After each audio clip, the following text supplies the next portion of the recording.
Hello and welcome to The Box on Screen, our dip into the fantastic film and television archive whose home is The Box, right here in Plymouth. Now today I'm at Mill Bay Docks, on board Pont Aven, Brittany Ferries' flagship, and we're about to set sail for Roscoff to celebrate a very special anniversary. The link between Devon and Brittany was forged 50 years ago, when on the 2nd of January 1973, Kerrisnell set sail for Plymouth for the first time, laden with apples and cognac. Much has changed in half a century. Brittany Ferries now runs a modern fleet of ships connecting the UK, France, Spain and Ireland. Today, Pont Aven and Armorique serve Plymouth, and I've dug out some archive footage of Armorique's namesake, making exactly the same journey to Roscoff in the 1980s. Julian, thanks so much for inviting us on board. Now, a lot has changed in the past 50 years, but tell me, how did the story begin?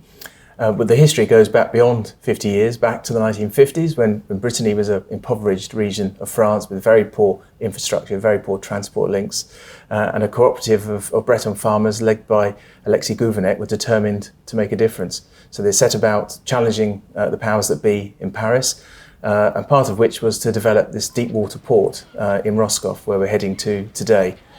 The aim, though, was never to actually operate a ferry company. It was just to put the infrastructure in place for an existing operator to come in and take over, but that unfortunately didn't happen.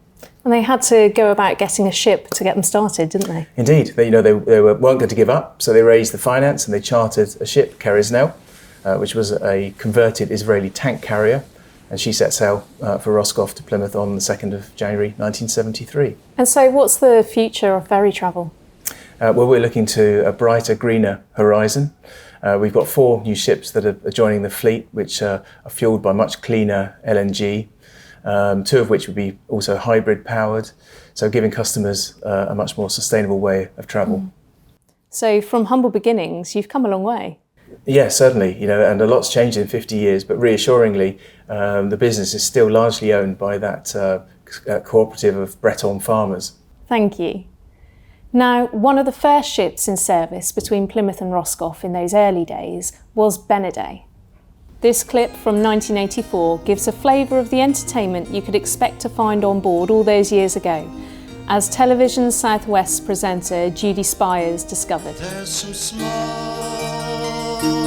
fishing boats that sway at their moorings by the quay, kept safe from craggy hills, those welcome craggy hills. Those hills I know, they'll guard me. That was lovely. What was that? It was a little piece of music that we put together for a film, and the words then that I've managed to scrape together. It's about. It could be any Cornish fishing village. There's welcome craggy hills, the boats are swaying and mooring at the quay. And then the last verse is an old Cornish poem that I've kind of pulled apart and rearranged. There we go, give her a big round of applause. Well done, Chloe, thank you so much. So 40 years later and the entertainment's still going strong. But for me, it's time to get some kip. So I'll see you in Roscoff in the morning.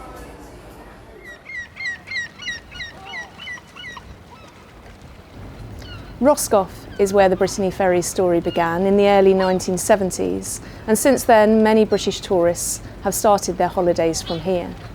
In the 1980s, Christmas shopping trips were all the rage, with the promise of fine wine, beer and local produce awaiting travellers coming ashore. The French call it the Christmas invasion. For the British, it's truly an assault course. 24 hours of spending plus a cross-channel trip. For something like £20 return, over 1,000 Britons take the Christmas special to France. Shopping in the high street is nothing like this. I'm not going to make anything out. Well, I enjoy going, but I get the duty frees as well. So it's nice, it's enjoyable. Most of the 1,000 ferry passengers will end up here in Morlaix, a picturesque Breton town which each year opens its arms to the English tourist.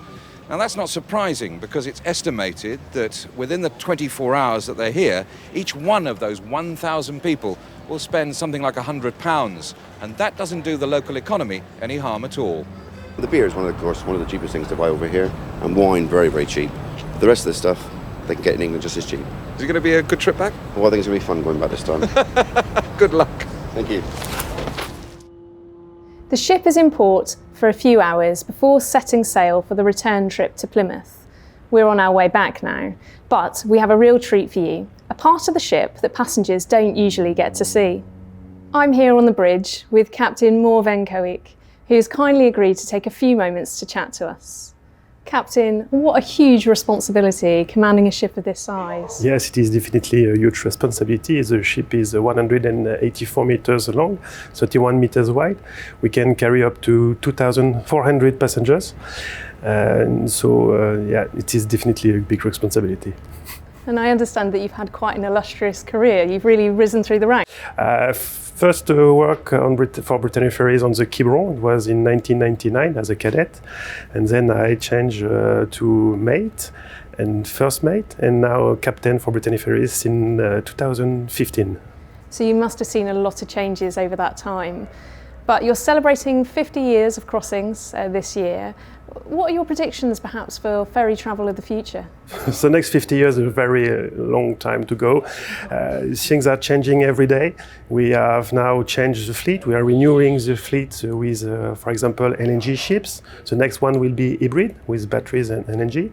For the next 50 years, it's so far. We don't know what technology could let us do, and we still don't know what the passengers' expectation will be at that time. But an exciting future ahead, no doubt. Oh, yes. Thank you, Captain. You're welcome.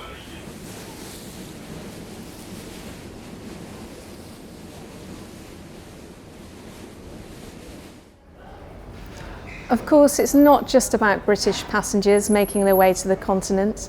It's a busy route for freight and European visitors making the journey to the UK too. In 1977, a sailing brought football supporters from Saint-Etienne, whose team were playing Manchester United at Plymouth's home park, of all places. The European Cup competition tie had to be moved from Manchester to the south coast as a punishment because of crowd trouble at a previous game.